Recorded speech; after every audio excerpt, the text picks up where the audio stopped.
So, do you need to drive your car to Prime when you come to Prime as a new student?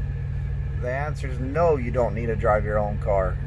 In fact, long-term parking over there is filled up. Like, there's no room for people's cars to be parked over there, and long-term parking is pretty much filled up. So what happens with what's been happening a lot here lately is that my students bring cars here and they put them under my truck number, and long-term parking's so filled up that my students have to park on the side up there, on the side of the curbs and stuff like that, so when people drive around they can't get around. So the solution to that is that they shouldn't be telling people to drive their own cars. What Prime's willing to do is you get a rental car and you keep the receipts and everything. You come down here in the rental car, and once you get down here you turn in your rental car. Now Prime's going to reimburse you the money that you were out for the rental car. If you just have to bring your own car, then you need to keep up with your receipts for fuel and stuff, because Prime will pay you for your fuel if you keep the receipts. But realistically, you don't need to bring your own car down here, and really we don't have a spot for it. Now a lot of guys are thinking that as soon as they pass their test they just head right home. That's not the case. Once you pass your test, you might have a TNT trainer right there, right then, and he's willing to take you over the road right then. If that happens, your car's going to stay here. Like, you're going to put it in long-term parking, you're going to hit the road. Your car's going to be right here at the terminal, and it's going to be up on the side, and then I'm going to get another phone call and say, hey, your car's on the side where it's not supposed to be, and we're going to tow it in 2 weeks. Then I'm going to have to figure out which one of my students, which car they had, because they put my truck number down to check their car in there, and that what you're supposed to do is switch it to your next truck's number. But a lot of people forget about that. They're in a hurry to go on TNT, so I'm going to get a phone call. Then I have to remember who belongs to what car, and I'm going to have to call you up and have you call security, and they're going to have to route you here. You're going to have to move your car, and you're probably still not going to find parking for it. So just remember, Prime will rent you a car to get you down here. Like, you get a rental car, you rent it, you come down here, and then Prime reimburses you for the price of the rental car. So that's the best way to do it and not bring your own car. So that's a little bit about that. Also, when you come down here, whenever you call the recruiter, you also need to make sure that you pretty much got all your ducks in a row. Like, make sure you have your job history taken care of, your background taken care of. Make sure it's as easy as you can during that step right there, because they're hiring you on for a new job pretty much, and they're going to bring you here and they're going to make sure that you clear for your class. So if most stuff that they need is work history, they need your physical, they need a copy of your permit. If you can get a lot of that stuff done and have it all done by the time that you fill out the application, it's going to be a lot smoother for you.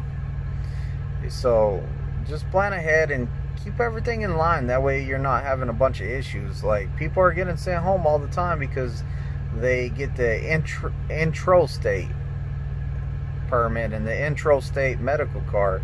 So that means they can only drive in their state. You need to make sure that you're getting the permit that's for all the states and the medical card for all the states. So I've seen a lot of people not clear because of that. I've seen people not clear because of job history. The more stuff we can get cleared before you get here, the less time you're going to have to wait to get your badge. We're all out here to make money, and the faster we can get to making our money, the better off it is. So I know that, like, people are struggling when they come out here. Like, you might have not had a job for a while, especially with this virus and stuff going on. You want to get everything cleared you can, because the faster you get cleared, the faster you start making your own money.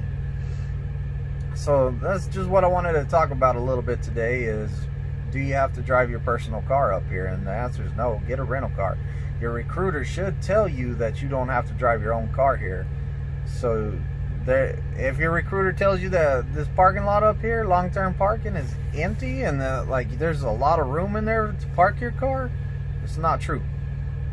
Both of our long-term parking lots are filled with cars. Like, there's no room for anyone. Like, it's packed up there.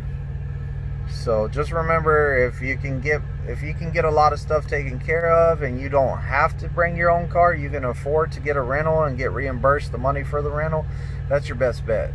whenever you go home to switch over your license, your TNT trainer is just gonna go route through your hometown, and he or she's either gonna drop you off for a day, or they're gonna sit there for a day and wait for you to get it all done, taken care of, to get your CDL, because you're gonna have your test scores and a letter that lets you drive without a trainer in the seat next to you, that you are a CDL holder. You're just on your way to get your license, your test scores turned into a CDL. So also, a lot of people that don't know this, that you will test right here when you come to Prime. You're going to test right here on our facility. Once you test out, you're going to get your test scores, and that's when you will return home. Either return home like whenever with your TNT trainer, you're going to return home with him, or you're going to, who knows, they might go ahead and get you a rental car and send you back home after your test if they don't have a trainer right then for you. But you're going to get back to the house to switch that over. They're going to find a way to get you back. So that's a little bit about how it works. I'm trying to think of any other questions that people have been asking me. But yeah, don't think that right after your test you're going to go home and sit home for a couple weeks, because that's not how it happens. It's not. So make sure that you plan ahead accordingly. Also, guys that come here that have to take a sleep study test, they are told that they have to wait until they have a test date to set up their sleep study, which that is true. That once you find out an ideal of when your test is going to be, you need to go ahead and call them up and see if you can get a sleep study done after that test. The reason for it is because they want you to be a Prime employee.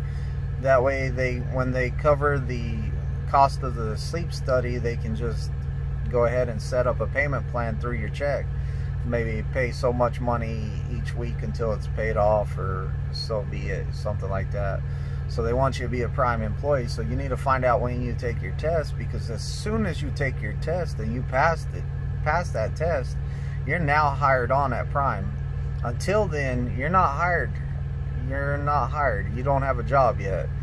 So like, if you get sent home during training or before you get the CDL, you just get sent home. You're not fired or nothing like that. You're just sent home because you're not officially an employee yet. But just some information I'm throwing out there. So if you didn't know any of that, and it helps you out, that's great. But thanks for watching my videos. Hit the like button. Leave some comments. Any questions y'all might have, leave some comments. Ask away. I'll be happy to answer it. So if you like, also ring the bell, because I do live sometimes, so you can really ask me some questions during my lives, and you can just listen to me talk. I mean, everybody likes listening to me talk, or I hope you do. But thanks for watching my video. I hope I cleared up some things for some people. Everybody have a good day.